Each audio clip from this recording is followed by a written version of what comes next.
બીજું એ કે જનરલી આપણી એક ઈ-સ્પેન ક્લાસ એપ છે, તો એ બી લગભગ બધાએ ડાઉનલોડ કરી લીધેલી હશે. અને ઈ-સ્પેન ક્લાસ એપના માધ્યમથી સ્કૂલ અને કોલેજીસની જે અલગ-અલગ પ્રકારની એક્ટિવિટી છે, તો એની માહિતી બી તમને આપના ઘરે બેઠા ફોનમાં જ પ્રાપ્ત થઈ શકશે. તો આની અંદર સૌથી પહેલા તો એક સ્કૂલ વોલ આપેલું છે. એ સ્કૂલ વોલની અંદર તમે જશો એટલે અહીંયાથી જે કાંઈ બી ફોટોગ્રાફ્સ એડમિન દ્વારા એડ કરવામાં આવતા હોય તો ફોટોગ્રાફ્સ બી આપને મળી શકે. અને આ સિવાયની બાકીની કોઈ પણ પ્રકારની નોટિસ હોય તો નોટિસ બી તમને આ ઈ-સ્પેન ક્લાસ એપના માધ્યમ થ્રુ મળી શકે. બીજું બિફોર સ્ટાર્ટિંગ અવર ઝૂમ લેક્ચર, એટલે કે જ્યારે આપણે ઝૂમ લેક્ચર સ્ટાર્ટ નહોતા કરેલા તો ત્યારે જનરલી જે વિડિયોઝ બનાવેલા હતા અલગ અલગ સ્ટડી પર્પઝ માટે, કે જેની અંદર સેકન્ડ સેમ, ફોર્થ સેમ અને એમના વિડિયો બનાવેલા હતા. તો વિડિયોઝ બી જનરલી એપની અંદર મૂકવામાં આવેલા છે. એટલે એમની અંદર યુટ્યુબની જેમ જ એક યોર ટ્યુબ માટેનો આઇકોન આપેલો છે. એ યોર ટ્યુબ ઉપર તમે જશો તો ત્યાંથી અલગ અલગ પ્રકારના ફેકલ્ટીઝ દ્વારા સ્કૂલ અને કોલેજીસના જે વિડિયોઝ મૂકવામાં આવેલા છે એ વિડિયોઝ તમે જોઈ શકો છો. અને એમાં જનરલી સેકન્ડ સેમ અને ફોર્થ સેમ માટેના વિડિયોઝ મૂકેલા હતા. એટલે કદાચ તમારી ફોર્થ સેમ માટેની પરીક્ષા લેવાય કે ન લેવાય એના માટે હજી કોઈ ડિસિઝન ફાઇનલ આવેલો નથી. જ્યારે જનરલી યુનિવર્સિટી વાળાએ જે કંઈ બી ડિસાઈડ કરેલું છે એના આધારે ન્યૂઝપેપરના માધ્યમ થ્રુ કદાચ એવું આપેલું હતું કે 50-50 પ્રમાણે જનરલી તમારું રેટિંગ આપવામાં આવશે. એટલે કે 50% ઇન્ટરનલ અને 50% તમારા જે લાસ્ટ સેમેસ્ટરના માર્ક્સ હોય એને ધ્યાનમાં રાખી અને કદાચ ડાયરેક્ટલી તમને પ્રમોટ કરી દેવામાં આવે. એમ છતાં બી તમારે પાછળના સેમેસ્ટરના જે કંઈ બી વિડિયોઝ જોવા હોય તો યોર ટ્યુબની મદદથી તમે વિડિયોઝ જોઈ શકો. સાથે સાથે એમની બાજુમાં જ એક સ્ટડી ટ્યુબ આપેલું છે. આમની અંદર બી જનરલી સ્કૂલ માટેના તો દરેકે દરેક પ્રકારના વિડિયોઝ એમના ચેપ્ટર વાઇઝ બનાવી અને મૂકવામાં આવેલા છે. એમની બુક્સ બી એ સ્ટડી ટ્યુબની અંદર અવેલેબલ છે. કોલેજ માટેનું જે કાંઈ બી કાર્ય છે એ અત્યારે વર્ક ઇન પ્રોગ્રેસ છે. કદાચ આઈ થિંક કે બીસીએ ની તમામ પ્રકારની બુક્સ છે એ એમની અંદર અપલોડ કરી દેવામાં આવેલી છે. બીકોમ માટે હજી પ્રોસેસ ચાલુ છે. કદાચ વિધિન એ વીક એ સ્ટડી ટ્યુબની અંદર આપને આપના સબ્જેક્ટ્સની દરેકે દરેક પ્રકારની બુક્સ બી એમની અંદર અવેલેબલ થઈ જશે. સાથે સાથે time table, attendance, homework, MCQ અને સ્ટુડન્ટ્સ માટેના અલગ અલગ આઇકોન આપેલા છે. સ્ટુડન્ટ્સની અંદર તમને દરેકે દરેક પ્રકારના સ્ટુડન્ટ્સની ડિટેલ્સ બી જોવા મળી શકશે. એમના કોન્ટેક્ટ નંબર, આ બધી જ ડિટેલ્સ છે દરેકે દરેક સ્ટુડન્ટ્સની એ એપની અંદર અવેલેબલ હોય છે. એટલે ક્યારેય તમારે કોઈ તમારા ક્લાસમેટનું કામ હોય, નંબર જોઈતા હોય તો એમાં એપ્લિકેશન્સની અંદર જે નંબર ઇન્ક્લુડ કરેલા છે એ નંબર તમને એપ્લિકેશનના માધ્યમ થ્રુ બી મળી શકે છે. સાથે સાથે એડિશનલ ફેસિલિટીઝ આમની અંદર એ આપવામાં આવેલી છે કે આમની અંદર અલગ અલગ પ્રકારની લાઈવ ન્યૂઝ ચેનલ બી સપોર્ટેડ છે. એટલે એમની મદદથી તમે કોઈ પણ પ્રકારની લાઈવ ટીવી ચેનલ્સ બી જોઈ શકો છો. એમની અંદર ખાસ ન્યૂઝ ચેનલ હોય છે અને સાથે સાથે તમામ પ્રકારના ન્યૂઝપેપર બી અવેલેબલ છે કે જેમને આપ રીડ કરી શકો છો અને જરૂરિયાત પડે તો ડાઉનલોડ બી તમે એપના માધ્યમ થ્રુ ન્યૂઝપેપર ડાઉનલોડ કરી શકો છો. એટલે જનરલી અત્યારના સમયમાં આપણે જોઈએ તો WhatsAppના માધ્યમ થ્રુ બી આપણને અલગ અલગ પ્રકારના ન્યૂઝપેપર મળતા હોય, અથવા તો આ એપના માધ્યમ થ્રુ બી તમે અલગ અલગ પ્રકારના દરેકે દરેક પ્રકારના જે કંઈ બી ન્યૂઝપેપર અવેલેબલ છે, હિન્દી, ઇંગ્લિશ, ગુજરાતી, આ તમામ પ્રકારના ન્યૂઝપેપર છે એપના માધ્યમ થ્રુ બી તમે જોઈ શકો છો. એટલે ખાસ કરીને આ બે ઇન્ફોર્મેશન આપના માટે ઇન્ટ્રોડક્ટરી ઇન્ફોર્મેશન હતી. એક ઈ-સ્પેન ક્લાસ એપ્લિકેશન્સ ને રિલેટેડ અને સાથે સાથે બીજી છે એ આ ઝૂમ એપ્લિકેશન્સ ને રિલેટેડ. હવે એનો તો લગભગ તમે એક વીકથી યુઝ કરો છો. કદાચ આ સોમવારથી આપણે ઝૂમ એપ્લિકેશન શરૂ થયું એટલે લગભગ દરેકે દરેક ફેકલ્ટીએ એ ઝૂમ એપ્લિકેશન ને રિલેટેડ તમામ પ્રકારની માહિતી આપને આપી દીધેલી હશે. મીટિંગ જોઈન કરો ત્યારે કાં તો લિંક થ્રુ ડાયરેક્ટલી તમે મીટિંગ જોઈન કરી શકો છો, અથવા તો જે તે હોસ્ટના આઈડી અને પાસવર્ડ તમને આપેલા હોય એ આઈડી અને પાસવર્ડ એન્ટર કરી અને એનાથી તમે મીટિંગ જોઈન કરી શકો છો. તો આ વાત ખાસ કરીને ઇન્ટ્રોડક્ટરી બે બાબત ઝૂમ એપ્લિકેશન ને રિલેટેડ અને સાથે સાથે આપણી જે ઈ-સ્પેન ક્લાસ એપ્લિકેશન છે તો એમના માટેની હતી. હવે આપણે જોઈએ જે કંઈ બી તમારે અભ્યાસ કરવાનો છે એની આપણે થોડીક ચર્ચા કરીએ. તો આમની અંદર લગભગ બે સબ્જેક્ટ છે હું કરાવવાનો છું તમારા ક્લાસની અંદર. મેનેજમેન્ટ એકાઉન્ટિંગ એટલે કે સંચાલકીય હિસાબી પદ્ધતિ 1 અને ઓડિટિંગ એન્ડ કોર્પોરેટ ગવર્નન્સ 1. બરાબર, એટલે આજે જનરલી લગભગ ટાઈમ ટેબલ ની અંદર ઓડિટિંગ નો લેક્ચર હતો, એની જગ્યાએ આજે આપણે મેનેજમેન્ટ એકાઉન્ટિંગ ની ચર્ચા કરીએ છીએ. અને આના પછીનો જ્યારે બી લેક્ચર આવશે કદાચ મંડે ના મેનેજમેન્ટ એકાઉન્ટિંગ નો લેક્ચર છે તો ત્યારે આપણે ઓડિટિંગ માટેની ચર્ચા કરીશું.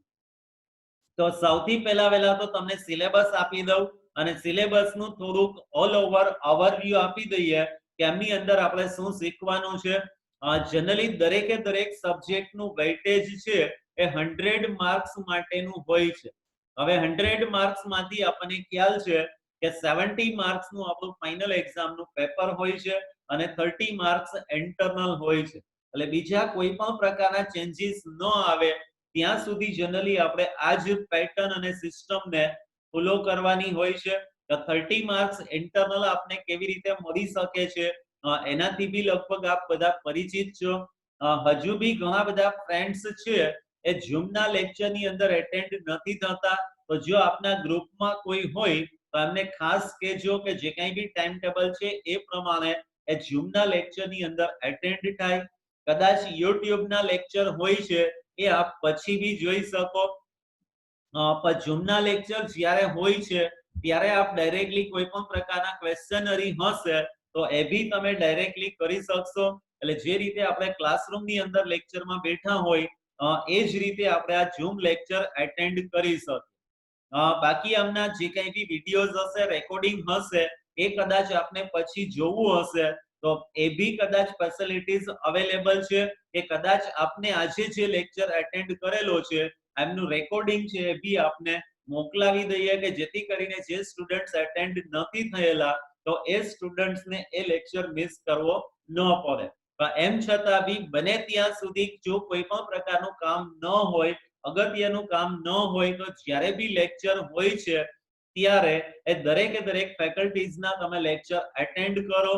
કોલેજ ક્યારે શરૂ થશે એ બાબત માટે હજી કોઈ પણ પ્રકારનો નિર્ણય આવેલો નથી, એટલે ત્યાં સુધી કદાચ આપણે આ ઝૂમ એપ્લિકેશનના માધ્યમ થ્રુ જ એકબીજાને મળતા રહેશું કે જેથી કરીને દરેક વિદ્યાર્થીઓ મેક્સિમમ આનો બેનિફિટ લે, કોઈ પણ સ્ટુડન્ટ્સ એબ્સન્ટ ન રહે. તો એ માટે તમે બી થોડા ઘણા અંશે કેર કરો કે જે સ્ટુડન્ટ્સ નથી એડ થતા તો એ બી ખાસ કરીને આ સમય દરમિયાન એડ થાય અને માહિતી અને માર્ગદર્શન મેળવતા રહે, એકબીજા સાથે આપણે આઈડિયાઝ શેર કરતા રહીએ. હા, તો હવે આપણે વાત કરીએ મેનેજમેન્ટ એકાઉન્ટિંગ 1 એટલે કે સંચાલકીય હિસાબી પદ્ધતિ 1 કે જેમાંથી 70 માર્ક્સ એટલે કે 70 માર્ક્સ નું તમારે પેપર આપવાનું છે અને 30 માર્ક ઇન્ટરનલ હોય છે. એટલે ફાઇનલ એક્ઝામ્સ જ્યારે આવશે તો ત્યારે 70 માર્ક્સ નું તમારે પેપર આપવાનું હોય છે. ટોટલી પ્રેક્ટિકલ સબ્જેક્ટ છે એટલે દરેક ચેપ્ટર જે આપેલા છે એમાંથી તમારે સમજ પૂછાય છે. કદાચ થિયરી છે તો એ તમે 100% ઓપ્શનમાં બી કાઢી શકશો. કદાચ એકાદો ક્વેશ્ચન થિયરીનો પૂછાય તો એ બી તમે સમના અથવામાં ઓપ્શનમાં એને લઈ શકશો. એટલે 100% પ્રેક્ટિકલ સબ્જેક્ટ છે અને વ્યવસ્થિત રીતે જો તમે આયોજન પૂર્વકની તૈયારી કરો તો આમાં મેક્સિમમ માર્ક્સ તમે મેળવી શકશો. એટલે કે કદાચ તમારે 100 આઉટ ઓફ 100 મેળવવા છે તો એ 100 આઉટ ઓફ 100 બી તમે આ પ્રકારના સબ્જેક્ટ્સની અંદર મેળવી શકો છો. એના માટે ખાસ પ્રિપેરેશન કરવાની જરૂરિયાત હોય છે અને પ્રિપેરેશન બી જો આયોજન પૂર્વક કરવામાં આવે તો આમાં ઘણા બધા સ્ટુડન્ટ છે પાછલા વર્ષોમાં 90 ઓફ માર્ક્સ મેળવેલા છે અને 100 આઉટ ઓફ 100 માર્ક્સ બી આ સબ્જેક્ટ્સની અંદર ઘણા બધા સ્ટુડન્ટ્સ મેળવતા હોય છે. તો એમની અંદરનું જે પહેલું યુનિટ આપેલું છે એ જનરલી બે ભાગની અંદર ડિવાઈડ થયેલું છે, એ અને બી. એ પોર્શન્સ ની અંદર આપેલું છે મેનેજમેન્ટ અકાઉન્ટિંગ બ્રીફ કન્સેપ્ટ, એટલે કે સંચાલકીય હિસાબી પદ્ધતિ ટૂંકો પરિચય. જનરલી આ ચેપ્ટર છે એ આખું થિયરિકલ છે. થિયરી જનરલી પરીક્ષાના દ્રષ્ટિકોણથી એટલી મહત્વની નથી, એમ છતાં બી આખે આખા સબ્જેક્ટ્સને તમારે સમજવા માટે આ ચેપ્ટર સમજવું એ પણ ખૂબ જ આવશ્યક હોય છે. એટલે પહેલું વહેલું જે પોર્શન્સ આપેલું છે સંચાલકીય હિસાબી પદ્ધતિ બ્રીફ કન્સેપ્ટ, એટલે કે ટૂંકમાં એનો ખ્યાલ. ખરેખર સંચાલકીય હિસાબી પદ્ધતિ શું છે, એનો ક્યાં અને કેવી રીતે યુઝ કરવામાં આવશે, એમના અલગ અલગ પ્રકારના ટૂલ્સ અને ટેકનિક્સ, આ બધી બાબતો જનરલી આ પહેલા એ ચેપ્ટરની અંદર આપેલી છે. જનરલી એન્સોલ્ટ આપણને કહી દઈએ કે સંચાલકીય હિસાબી પદ્ધતિ છે એ કોઈ પ્યોર અકાઉન્ટિંગ સિસ્ટમ નથી, પણ એક પ્રકારની ટેકનિક છે કે જે નાણાકીય હિસાબી પદ્ધતિ અને પડતર હિસાબી પદ્ધતિની માહિતીનો ઉપયોગ કરી અને એ પ્રકારના રિપોર્ટ તૈયાર કરે છે કે જે સંચાલકોને ભવિષ્યના નિર્ણયો લેવા માટે યુઝફુલ થતા હોય. તો સંચાલકોએ ભવિષ્ય માટે જે કાંઈ બી નિર્ણયો લેવાના છે એના માટે નાણાકીય હિસાબી પદ્ધતિ અને પડતરની હિસાબી પદ્ધતિમાંથી જે કાંઈ બી ડેટા પ્રાપ્ત થાય છે એના આધારે ડાયરેક્ટલી કોઈ પણ પ્રકારના નિર્ણયો લઈ શકાતા નથી. તો એના માટે જનરલી સંચાલકીય હિસાબી પદ્ધતિના અલગ અલગ પ્રકારના ટૂલ્સ અને ટેકનિકનો યુઝ કરવામાં આવે છે કે જેની મદદથી એ પ્રકારના રિપોર્ટ તૈયાર કરવામાં આવે કે જે સંચાલકોને ભવિષ્ય માટેના નિર્ણયો લેવા માટે યુઝફુલ થતા હોય. અને આના માટે જનરલી સંચાલકીય હિસાબી પદ્ધતિના અલગ અલગ પ્રકારના ટૂલ્સ અને ટેકનિકનો યુઝ કરવામાં આવે છે. હવે એમાંનું પહેલું બી ચેપ્ટર આપેલું છે ફંડ ફ્લો સ્ટેટમેન્ટ, એટલે કે ભંડોળ પ્રવાહ પત્ર. તો આની અંદર આખા વર્ષ દરમિયાન ભંડોળ ક્યાંથી અને કેવી રીતે આવે છે એનો જનરલી યુઝ કરવામાં આવે છે, એનો જનરલી સ્ટડી કરવામાં આવે છે. એટલે એના માટે એક ભંડોળ પ્રવાહ પત્રક તૈયાર કરવામાં આવે છે કે જેની અંદર લેફ્ટ હેન્ડ સાઈડ ભંડોળની પ્રાપ્તિ દર્શાવવામાં આવે છે અને રાઈટ હેન્ડ સાઈડ એટલે કે જમણી બાજુએ ભંડોળનો ઉપયોગ દર્શાવવામાં આવે છે. સાથે સાથે ભંડોળ પ્રવાહ પત્રકની સાથે બીજા બે પત્રક તૈયાર કરવામાં આવશે કે જેની અંદર એક સુધારેલું નફા નુકસાન ખાતું અથવા તો નફા નુકસાનનું પત્રક અને બીજું કાર્યશીલ મૂડીનું પત્રક તૈયાર કરવામાં આવે છે. કાર્યશીલ મૂડી એટલે શું એ તો લગભગ બધાને ખ્યાલ જ હશે.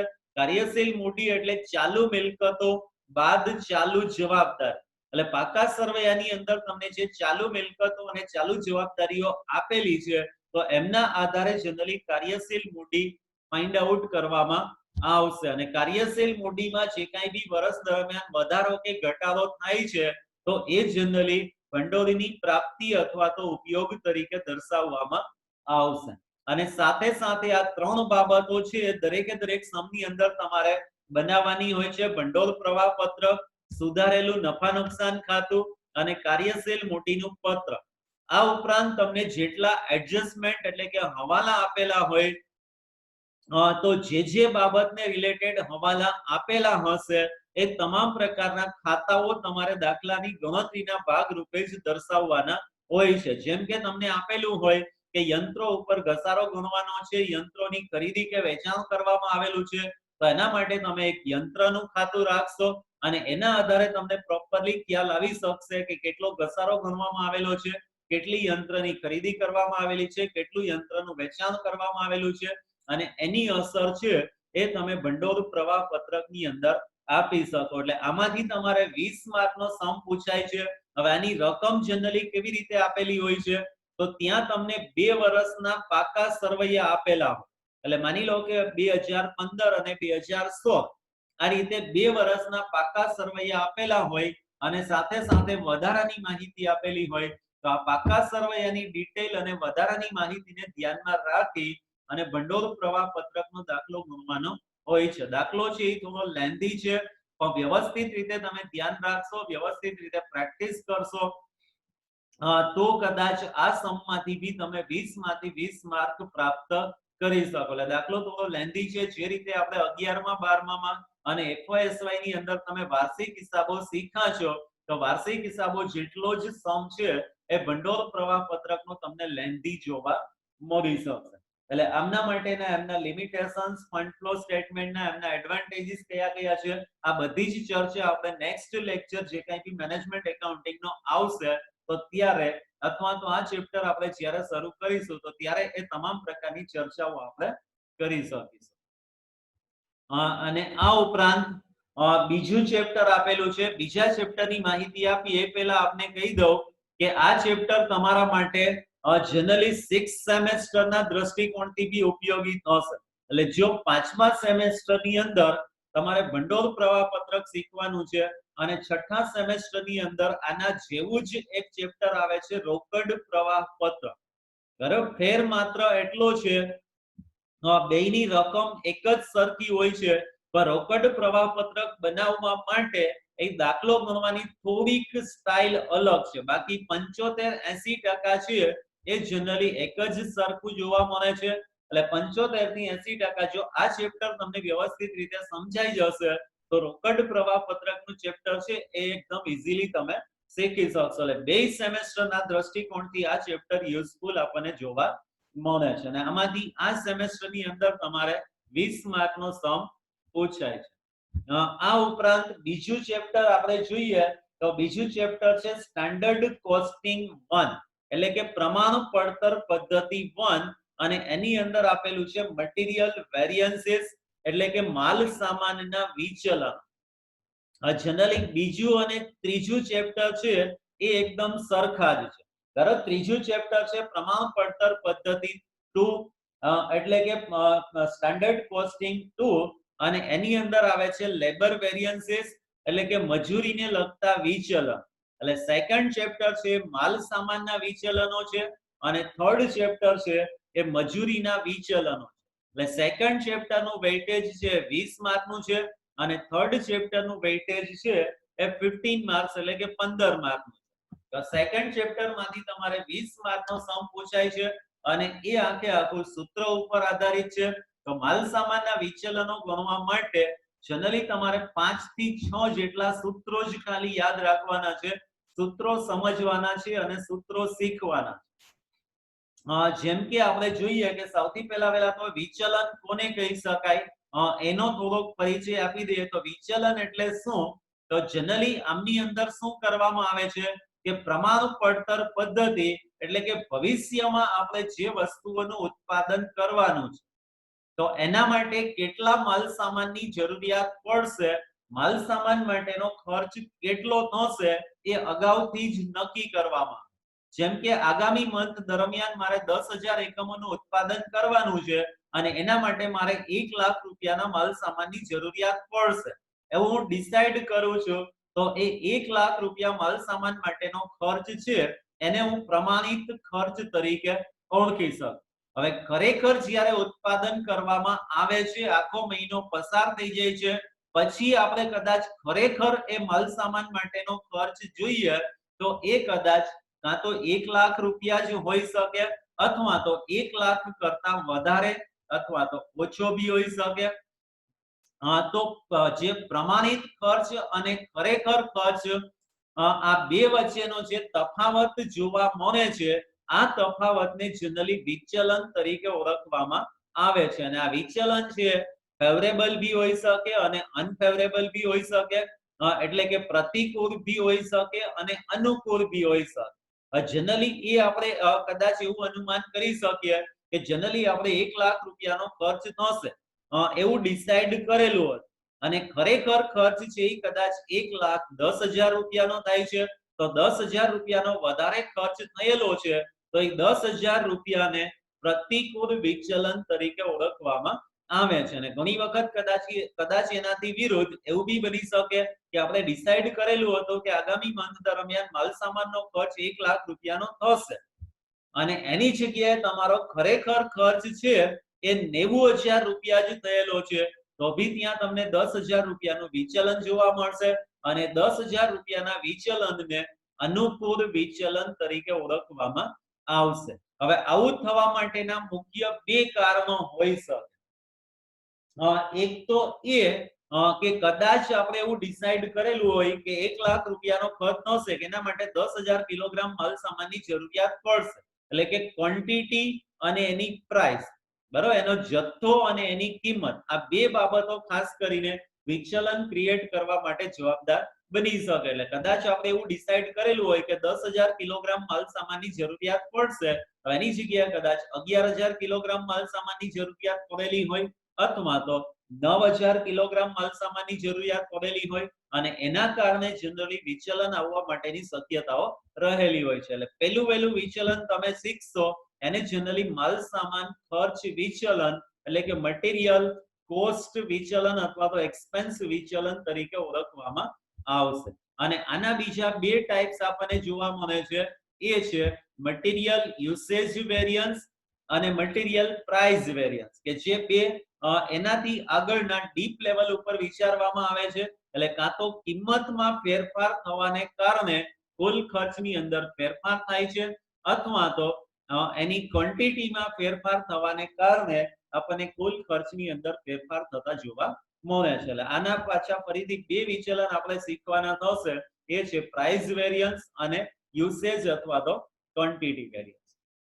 અને આ ઉપરાંત યુસેજ ની અંદર બી ફરીથી પાછા બે કે ત્રણ ટાઈપ્સ આપણને જોવા મળે છે. એટલે આ જે કંઈ બી અલગ અલગ પ્રકારના ટાઈપ્સ આપેલા છે એ તમામ પ્રકારના વિચલનો તમારે આ ચેપ્ટર ની અંદર ગણવાના હોય છે. ત્યાર પછીનું નેક્સ્ટ, એટલે આ જે ચેપ્ટર આપેલું છે મટીરિયલ વેરિયન્સીસ, તો એમાંથી બી જનરલી તમારે 20 માર્કનો સમ પૂછાય છે, અને આખે આખો સમ છે એ સૂત્રો ઉપર આધારિત હોય છે. એટલે વ્યવસ્થિત રીતે આપણે 10-12 સમની પ્રેક્ટિસ કરીએ તો ઓટોમેટિકલી તમને દરેકે દરેક પ્રકારના સૂત્રો બી યાદ રહી જશે.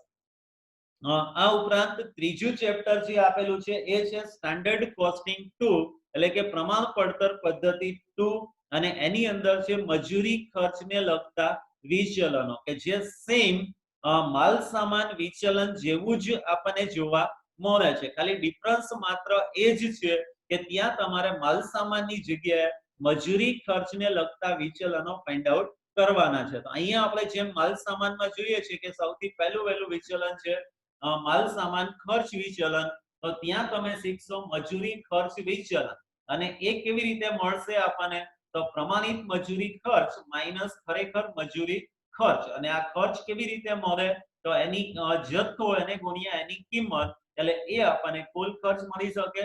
તો પ્રમાણિત જથ્થો ગુણ્યા પ્રમાણિત ભાવ માઈનસ ખરેખર જથ્થો ગુણ્યા ખરેખર ભાવ, એટલે એ આપણને ખર્ચ વિચલન મળી શકે. તો માલ સામાનની અંદર આપણે માલ સામાનની કિંમત અને એનો જથ્થો ધ્યાનમાં લઈએ છીએ.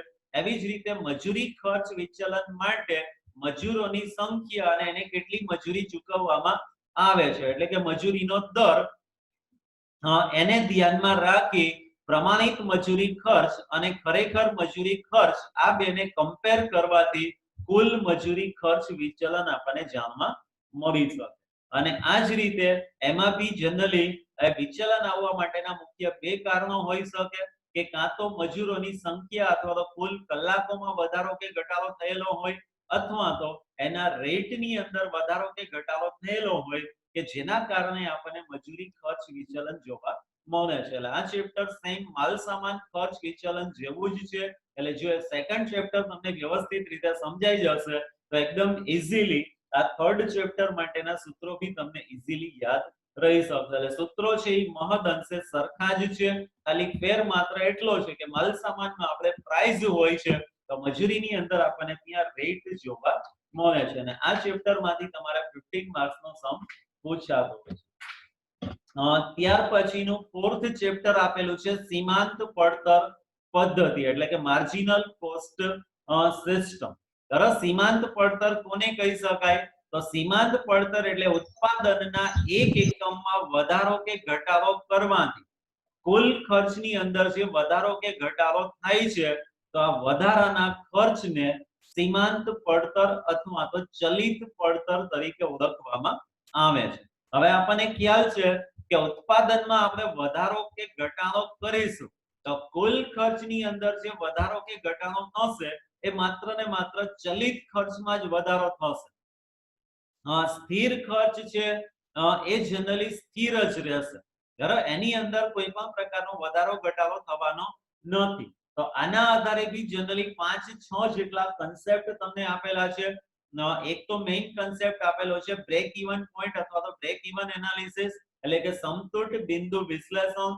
સમતૂર બિંદુ કોને કહી શકાય? તો સમતૂર બિંદુ એટલે ઉત્પાદન અને વેચાણની એવી સપાટી કે જ્યાં તમામ પ્રકારના આવક અને તમામ પ્રકારના ખર્ચ સરખા થતા હોય, એટલે કે નહીં નફો નહીં નુકસાનની પરિસ્થિતિ જોવા મળતી હોય, તો એને જનરલી સમતૂર બિંદુ તરીકે ઓળખવામાં આવે છે. એટલે આના આધારે બી મેનેજમેન્ટ લેવલે ઘણા બધા પ્રકારના નિર્ણયો લેવામાં આવતા હોય. જેમ કે તમારું સમતૂર બિંદુ છે એ 5000 એકમોએ જોવા મળે છે, તો 5000 એકમો કરતા તમે ઓછું ઉત્પાદન અને વેચાણ કરશો ત્યાં સુધી તમને નુકસાન થશે. 5000 એકમોનું તમે ઉત્પાદન અને વેચાણ કરશો ત્યારે આવક અને ખર્ચ સરખા થશે, એટલે કે નહીં નફો નહીં નુકસાનની પરિસ્થિતિ જોવા મળશે. ને જો તમે 5000 એકમો કરતા વધારે ઉત્પાદન અને વેચાણ કરો છો તો ત્યાંથી તમને નફો મળવાની શરૂઆત થશે. તો આની પાછળનું મેઇન કારણ એ હોય છે કે સ્થિર ખર્ચા છે એ 5000 એકમોએ જેટલા થાય છે એ જ 3000 એકમોએ બી થતા હશે અને એ જ 10000 એકમોએ બી થતા હશે. જેમ કે કારખાનાનું ભાડું દર મહિને આપણે 20000 રૂપિયા ચૂકવીએ છીએ, તો એમાં તમે 5000 એકમોનું ઉત્પાદન કરશો તો બી તમારે 20000 રૂપિયા ચૂકવવાના છે, અને કદાચ તમે 20000 એકમોનું ઉત્પાદન કરશો તો બી એ ભાડું છે એ તમારે 20000 રૂપિયા જ ચૂકવવાનું છે. તો આ પ્રકારના ખર્ચને આપણે સ્થિર ખર્ચ તરીકે ઓળખી શકીએ. અને ચલિત ખર્ચ કે જે ઉત્પાદનના એકમોમાં વધારો કે ઘટાડો કરવાની સાથે વધઘટ થતી હોય, તો એવા પ્રકારના ખર્ચને આપણે ચલિત ખર્ચ તરીકે ઓળખી શકાય. અહીંયા એક તમારે આ બ્રેક ઇવન પોઈન્ટ એટલે કે સમતૂર બિંદુ વિશ્લેષણ શીખવાનું છે. આ ઉપરાંત ફાળો કોને કહી શકાય, કોન્ટ્રીબ્યુશન કોને કહી શકાય, અને આ ચેપ્ટરના આધારે બી ઘણા બધા પ્રકારના અલગ અલગ નિર્ણયો લેવામાં આવતા હોય છે. જેમ કે ઘણી વખત એવું બનતું હોય કે આપણે આપણા ફેક્ટરીઝની અંદર 2-3-4 પ્રોડક્ટ બનાવતા હોય, હવે એમાંથી ઘણી વખત એવું હોય કે અમુક પ્રોડક્ટ છે એમાં આપણને નુકસાન જતું હોય, એમ છતાં બી આપણે પ્રોડ્યુસ કરવા માટેનું ચાલુ રાખતા હોય. એની પાછળનું મેઇન રીઝન એ હોય કે અત્યારે આપણને જે નુકસાન થાય છે, જો કદાચ આપણે પ્રોડક્ટ બંધ કરી દેશું તો ઓલ ઓવર આપણને વધારે નુકસાન જતું હોય. તો આ પ્રકારના ડિસિઝન્સ લેવા છે.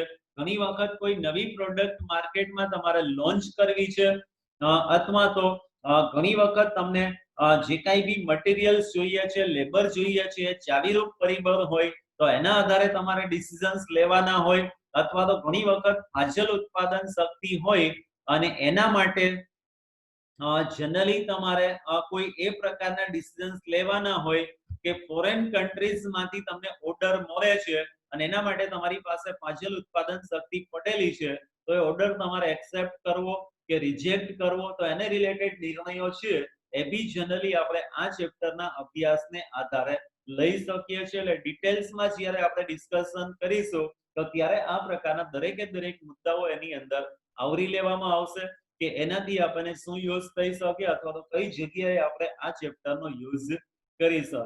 એટલે જનરલી આટલો સિલેબસ છે એ તમારો મેનેજમેન્ટ એકાઉન્ટિંગ ની અંદર તમને જોવા મળે છે. સંચાલકીય હિસાબી પદ્ધતિની અંદર ટોટલ 4 ચેપ્ટર તમારે શીખવાના છે. ફરી એક વખત રિપીટ કરી દઈએ. પહેલું ચેપ્ટર છે ભંડોળ પ્રવાહ પત્રક, અને એમાંથી તમારે 20 માર્કનો સમ પૂછાય છે. બીજું ચેપ્ટર છે પ્રમાણ પડતર પદ્ધતિ 1, કે એની અંદર આવે છે માલ સામાનને લગતા વિચલનો, એમાંથી તમારે 20 માર્કનો સમ પૂછાય છે. ત્રીજું ચેપ્ટર છે પ્રમાણ પડતર પદ્ધતિ 2, એમની અંદર આવે છે મજૂરીને લગતા વિચલનો, એમાંથી 15 માર્ક્સનો સમ પૂછાય છે. અને ચોથું ચેપ્ટર છે સીમાંત પડતર પદ્ધતિ, કે જે બી આખું સૂત્ર ઉપર આધારિત છે અને એમાંથી બી તમારે 15 માર્ક્સનો સમ પૂછાય છે. એટલે જે 70 માર્ક્સનું તમારું પેપર હશે એની અંદર ટોટલ 4 ક્વેશ્ચન્સ હોય છે અને ચારે ચાર સમજ પૂછાય છે. એટલે જો કદાચ તમે ધારો વ્યવસ્થિત રીતે તમે તૈયારી કરો છો તો 70 માંથી 70 માર્ક્સ તમે મેળવી શકશો. અને જો 70 માંથી 70 માર્ક્સ તમારે આવે છે તો સ્વાભાવિક છે કે ઇન્ટરનલ માર્ક્સ જે હશે એમાં બી તમારું પરફોર્મન્સ સારું હશે અને એમાંથી બી તમે 30 આઉટ ઓફ 30 માર્ક્સ મેળવી શકો. બરાબર, તો આ રીતે આપણે મેનેજમેન્ટ એકાઉન્ટિંગ નો અભ્યાસ કરવાનો રહેશે. બરાબર, અહીંયા સુધીનું આપણે ડિસ્કશન કરેલું છે આજના દિવસ માટે. નેક્સ્ટ લેક્ચર જ્યારે આવશે ત્યારે આપણે 1 બાય 1 ટોપિક સ્ટાર્ટ કરી દેશું. બરાબર, આજના દિવસ માટે અહીંયા સુધી હજુ આપણી પાસે 5-10 મિનિટ જેવો ટાઈમ છે. ત્યાં સુધીમાં કોઈને કઈ ક્વેશ્ચન્સ હોય તો એ આપ હવે આપનો ઓડિયો છે અને અનમ્યુટ કરી શકો, કેમેરા બી 5-10 મિનિટ માટે સ્ટાર્ટ કરી શકો કે જેથી કરીને એકાબીજાને મળી લે. દરેકે દરેક વ્યક્તિઓ પોતાના કેમેરા સ્ટાર્ટ કરી શકશે અને જેને બોલવું હોય તે 1 બાય 1 બોલી શકશે. સંભળાય છે બધાને? સુઈ ગયા લાગે બધા? હા સર, સંભળાય છે. મિસ્ટર ધ્રુવ. Yes sir. બોલો, ફરમાવો.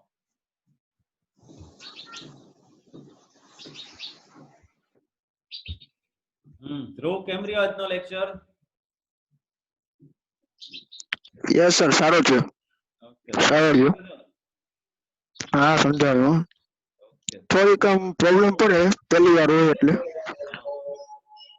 ઓકે, આમ તો લગભગ આ એક વીક થી ચાલુ જ છે ને, સોમવારથી બધાના લેક્ચર 1 બાય 1.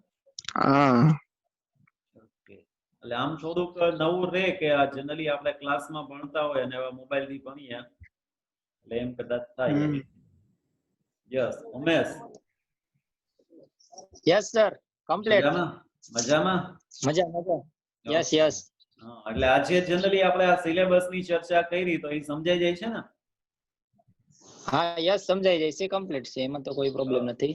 ઓકે, એટલે બધા સ્ટુડન્ટ માટે એક રિક્વેસ્ટ કે હવે પછી કદાચ નેક્સ્ટ વીકમાં જે લેક્ચર આવે તો એની અંદર તમારે કદાચ બુક અને પેન બી સાથે રાખવાની થશે. અહીંયાથી જે કંઈ બી પોસિબલ હશે તો અમુક જે સૂત્રો હશે એની સ્ક્રીન શેર બી આપણે કરી દેશું કે જેથી કરીને એમાંથી તમે સૂત્રો લખી શકો. પછી ધીમે ધીમે સમ કેલ્ક્યુલેટ કરવાના થશે તો એ બી જનરલી સ્ક્રીન શેર નો એનો યુઝ કરી અને આપણે અલગ અલગ સમ કેલ્ક્યુલેટ કરવાના થશે. એટલે નેક્સ્ટ વીકમાં તમારે કદાચ જે ટાઈમ ટેબલ આવશે તો એમાં તમારે બી સાથે સાથે થોડી ઘણી મહેનત કરવાની રહેશે અને અમારા માટે બી મહેનત થોડી વધશે કે અગાઉથી જ આખો સમ ગણી રાખો કે જેથી કરીને તમારી સમક્ષ સ્ક્રીન શેર કરી શકાય.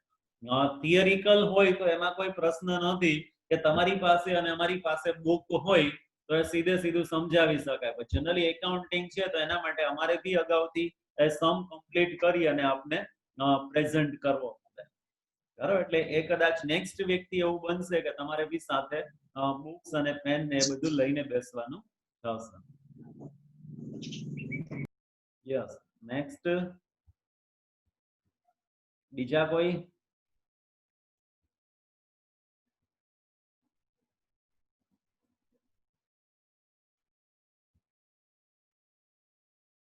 કેવલ મકાની છે કે ચાલુ કરીને જતો રહ્યો છે? મકાની કેવલ?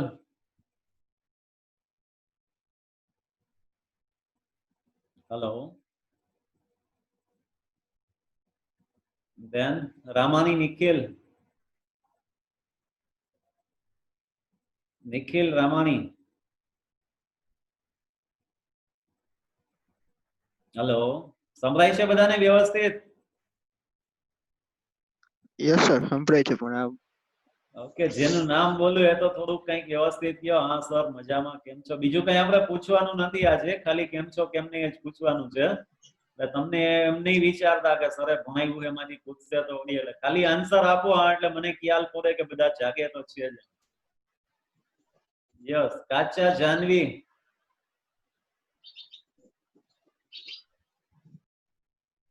એવું લાગે તો 5 મિનિટ માટે બધા પોતાના વિડીયો ઓડિયો સ્ટાર્ટ કરી દો એટલે વાંધો નહીં આવે કે જેથી કરીને ફટાફટ તમે આન્સર આપી શકો.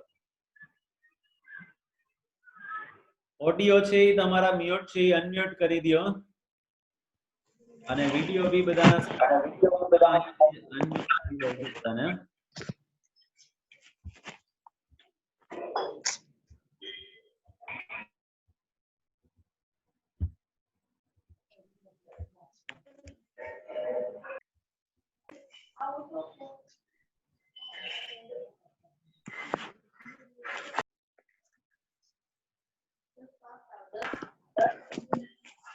પવન બેટા, પવન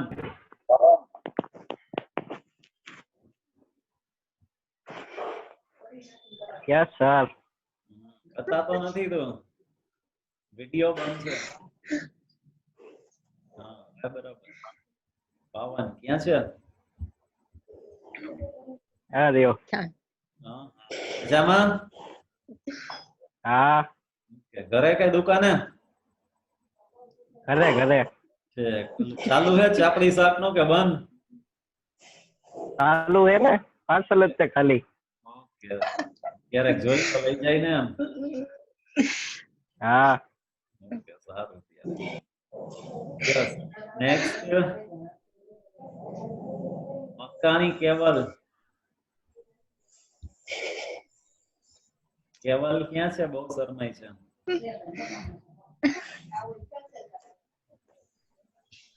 કેવલ બધી બંધ છે.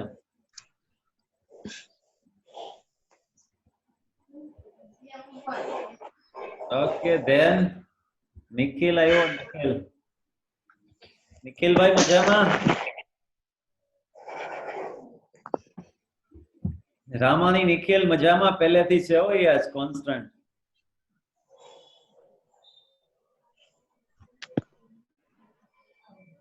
હેલો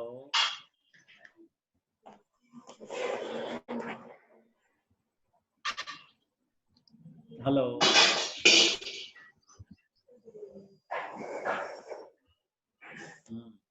જુલાસના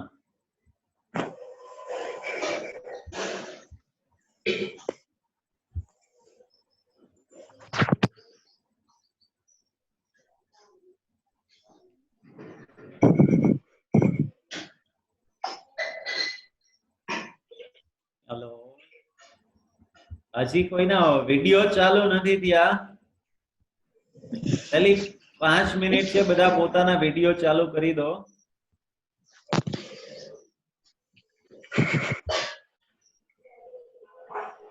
સારું કાઈ નહીં. હા હા નાયા નહીં હોય તો ચાલશે. આઈ ભણાવે છે. ઉમેશ હેલો. મજામાં?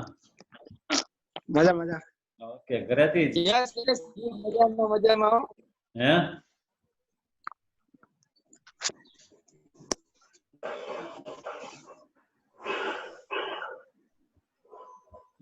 કેમ છે સર? તારા ડોલરિયા.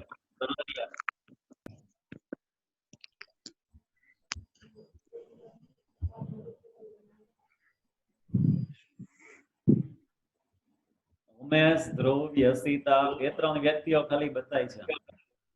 કેમ છે સર? બસ મજામાં. હો પાવન આવતો રે. હા પાવન હા એક યશિતા બતાય છે, ઉમેશ બતાય છે. હજી બધાના વિડિયોઝ બંધ છે. કેમેરા સ્ટાર્ટ કરી દો, વાંધો નહીં. છેલ્લી 2 કે 3 મિનિટ છે હવે. પાવન હા ધ્રુવ. હા બધા લોકો વયોને તો કેમ ચાલુ હા કરી હવે કરી? બતાવો કેવલ. હો ક્યાં ખોવાઈ ગયો તો? એને નેટ ચોટે હે. લે નેટ ચોટે હે. હા એવું છે એમ ને?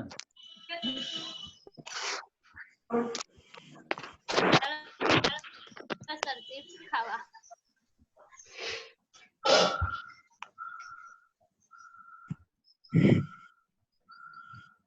સર બુકનું અરેન્જમેન્ટ કરવું પડશે? હા તમારાથી પોસિબલ હોય તો મેળવી લેજો જૂના સ્ટુડન્ટ્સ પાસેથી. બરાબર, બાકી અહીંયાથી લગભગ પ્રોસેસમાં છે, એટલે એપ્લિકેશનમાં મૂકવાની છે બધી બુક, અને ઈ ચેપ્ટર વાઇઝ તમારી મૂકી દેશે એમાં. બરાબર, એમ છતાં બી જો કદાચ કોઈ જૂના સ્ટુડન્ટ્સ હોય અને એની પાસેથી મોડેમ હોય તો મેળવી લેવી, તમારા જે સિનિયર સ્ટુડન્ટ છે એની પાસે. ટેક્સ્ટમાં ક્લિયર બતાવે છે. હા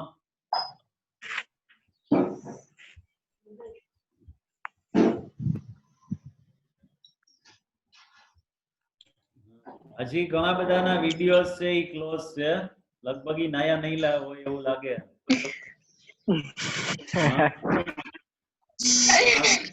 ઘણા બધા છે ઈ હજી બતાતા નથી વિડીયોઝ છે ઈ બધા. હે કેમેરા બંધ છે. કાઈ વાંધો નહીં, ન નાયા હોય તોય ચાલશે તમ તારે. સર કોરોના છે નવાઈ નહીં. કોરોનામાં જ નાવાનું હોય. કોણ?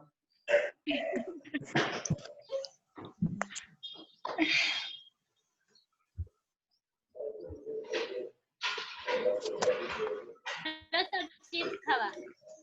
હા ચાલો ચિપ્સ ખાવા. ચિપ્સ સાંજે ખાધી હતી કાલ. અત્યારના કાંઈ નહીં.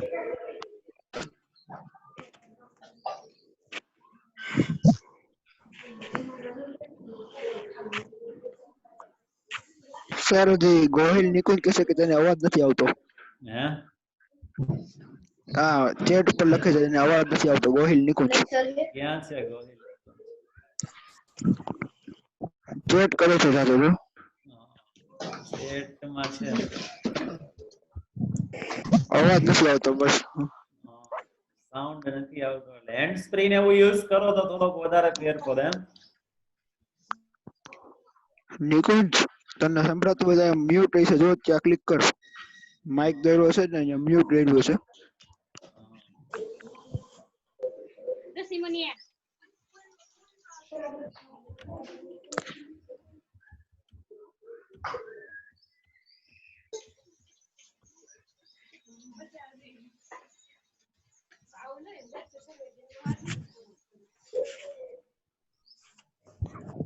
હેલો, સંભળાય છે?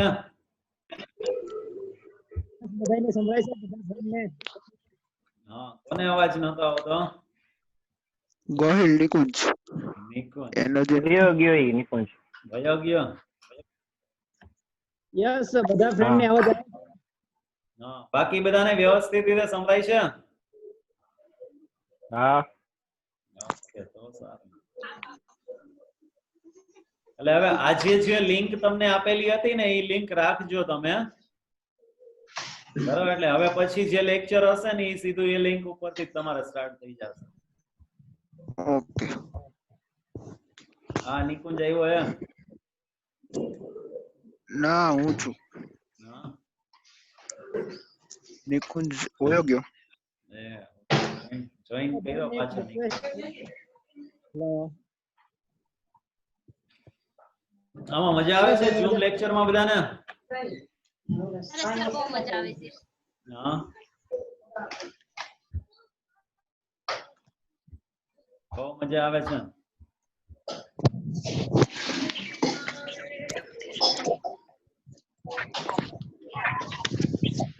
હાલો. હાજી યસ, બધા ફ્રેન્ડ ને એક રિક્વેસ્ટ છે. અવાજ આવે છે મારો? હા બોલો વિકાસ. હા હા યસ, આજે પાર્ટિસિપેટ બહુ ઓછા હતા, 18 ની સમથિંગ જ હતા. એટલે બધા તમારા ફ્રેન્ડ ને બી કહો કે લેક્ચર ભરવા આવે. હા હા એટલે આજે 18 જેટલા પાર્ટિસિપેટ હતા. બધાને હા. ખબર નથી. આજ તો ગુજરાતી મીડિયમ માટે તો પહેલો લેક્ચર છે ઝૂમ એપ્લિકેશન માં. હાજી આની પહેલા નતો આવ્યા એકેયના? નહીં, ચડી ગુજરાતી ના, મીડિયમ ના. નહીં સર. કેવું છે? ફર્સ્ટ લેક્ચર જ છે મારો. હા યસ. ઓકે બાકી યુટ્યુબ માં આવેલો હશે તમારો. હા મયુર સરના યુટ્યુબ માં આવેલા. Okay. એમાંથી અડધા જોયા નહીં હોય. હે એમાં અડધા હા, જોયા એમાં નહીં હોય. હા ઈ છે. હા, એમાં બી એવું જ છે. હા એટલે આ ઝૂમ લેક્ચર માં ખાસ તમે ટાઈમે હાજર રહ્યો ને. જનરલી હું તો એવું કરું છું કે 10 વાગે લેક્ચર હોય ને એટલે 10 માં 10 મિનિટની વાર હોય ને ત્યાં ચાલુ કરી દઉં કે જેથી કરીને 10-15 મિનિટ છે બધા પાર્ટિસિપેટ એડ થતા હોય એ થઈ શકે. પણ આજે થોડા પ્રોબ્લેમ્સ હતા જૂના આઈડી માં, એટલે એક નવું આઈડી બનાવી અને એ તમને શેર કરેલું હતું. કદાચ થોડી 5-10 મિનિટ લેટ થઈ હતી, તમારે વેઇટ કરવો પડ્યો હતો. હા નિકુંજ આવી ગયો. અવાજ આવી ગયો. હા નિકુંજ આવ્યો. બાકી બધા સ્ટુડન્ટ્સ ને તમે બી તમારી રીતે ઇન્ફોર્મ કરો કે બને ત્યાં સુધી એ લોકો રે આમાં સાથે, કે જેથી કરીને બધા એકબીજાને મળી શકે અને સાથે સાથે થોડું ઘણું આપણે અભ્યાસ બી આગળ કરી શકીએ. અને આમાં જે કંઈ બી આપણે સ્ટડી કરાવીશું તો એ ફરીથી પાછું ક્લાસમાં કદાચ રિપીટ થાય એની પોસિબિલિટીઝ બહુ ઓછી છે, કેમ કે જેટલો ટાઈમ આમાં જશે એટલો ટાઈમ તમારે રેગ્યુલર માટે ઓછો રહેશે.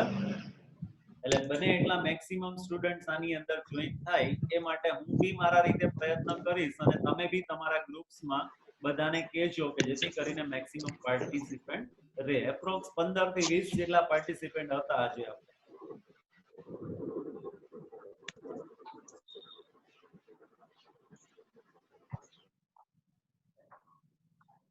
સારું, ત્યારે પૂરું કરીએ.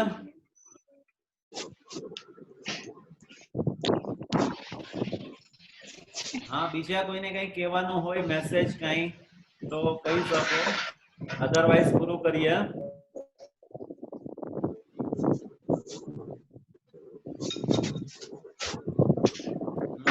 કહેવાનું છે કઈ કોઈને?